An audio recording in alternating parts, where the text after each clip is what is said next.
কিসের টাকা দেবো রে বেটা? তুই কেমন টাকা পাস? হিসাব করলে 500 টাকার বেশি পাই।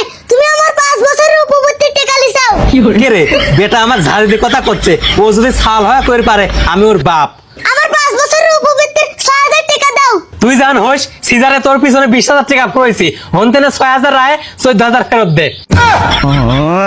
আমার নানা আমাক গরু কেনার জন্য 30,000 টাকা দিছিল, হন্নে 14,000 লেহে দাও আর 16,000 আমাক দাও। কি কই 16,000 টাকা? তুই কি জানিস তুই যেমন ছোট তোর বড় একটা অসুখ হয়েছিল সেমন টাকা গেছিল আমার 20,000, আরো তাহলে 4,000 টাকা দে আমার। সেদিন খেলা এসে 5,000 টাকা দিয়ে গেল, হন্নে 4,000 লেহে দাও আর 1,000 আমাক দাও। এই গত এই দিনে তো 2,000 টাকা দিয়ে শার্ট প্যান্ট কিনে দিলাম, তাহলে আমাকে আরো 1,000 টাকা দে। ও আমার তো মনে নেই, এই ঈদের মধ্যে ঈদ বোনাস 500 টাকা নিলো তুমি। হ্যাঁ 500 টাকা লিছিলাম, তাহলে আরো 500 টাকা পাই দে।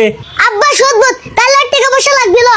এ দাঁড়া, তোর কাছে 500 টাকা পাই, ওই 500 টাকা দে। আব্বাই 500 টাকা লা লাগবে কে?